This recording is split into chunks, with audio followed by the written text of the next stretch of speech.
Meatloaf is the most American food in your kitchen. Ground beef, breadcrumbs, ketchup on top, baked in a pan your grandmother probably owned. It's what tired parents made during the Great Depression, stretching a little meat into a family dinner. Today, I'm bringing for you the history of meatloaf, the most interesting facts meatloaf, and I will deep dive how it started and reached to the modern kitchens. So stay with me.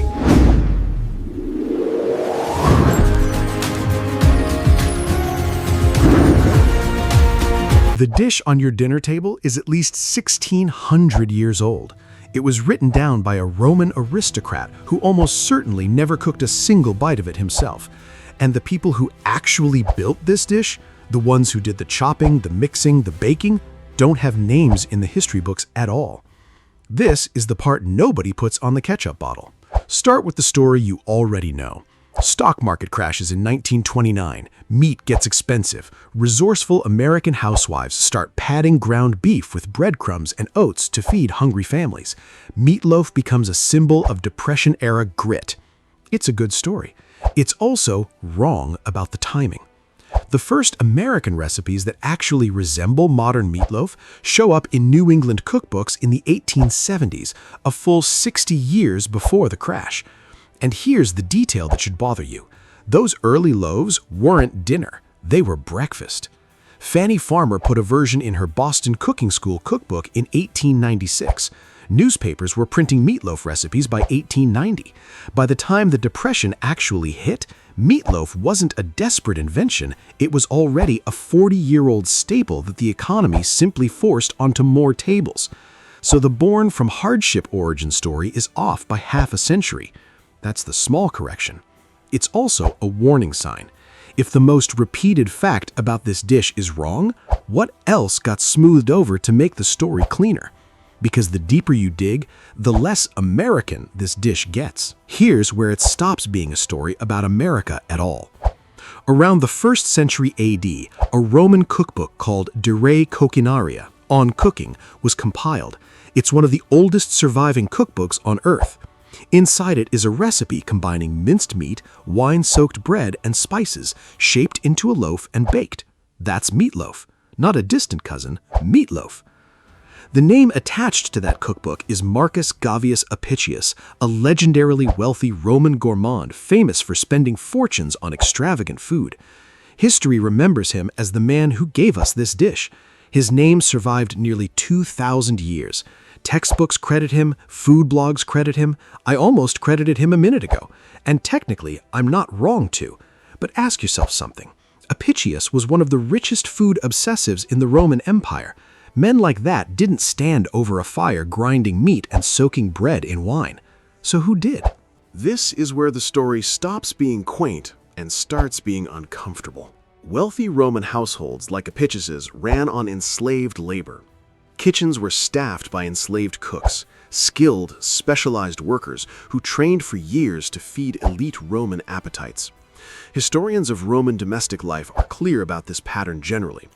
Elaborate dishes served at aristocratic tables were prepared by enslaved kitchen staff, while the credit, the name history remembers, belonged to the patron who ate the meal and financed the household. I want to be precise here because precision matters. We don't have a surviving record naming the specific individual who stood over the fire and built this exact loaf for Apicius's table. That absence is not neutral. That's the injustice, sitting right there in the silence.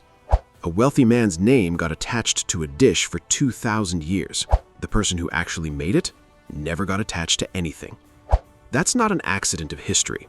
That's how credit worked in a slave-owning society.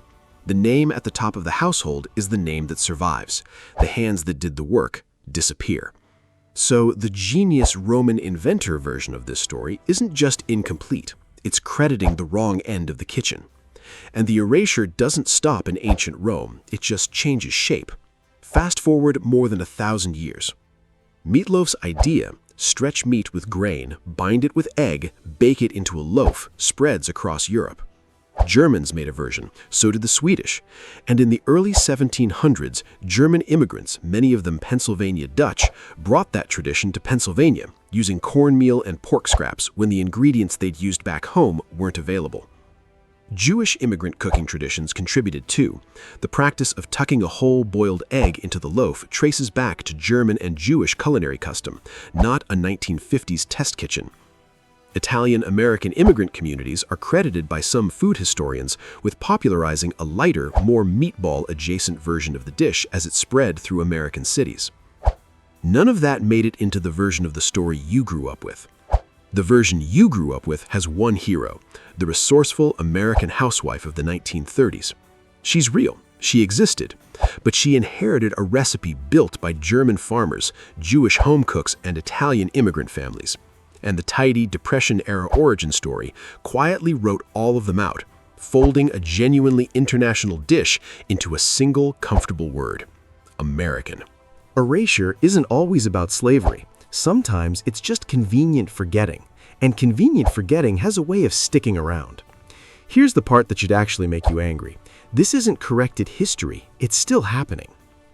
Open almost any modern cookbook, food blog, or restaurant menu description of Meatloaf today, and you'll see the same two names doing all the work: Fannie Farmer and the Great Depression.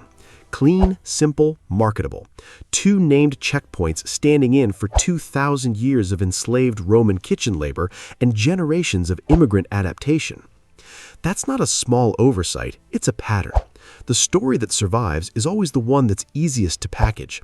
A resourceful American housewife with a ration book, not an unnamed enslaved cook in a Roman villa, not a Pennsylvania Dutch farmer stretching scraps, not a Jewish grandmother tucking an egg into the center of a loaf.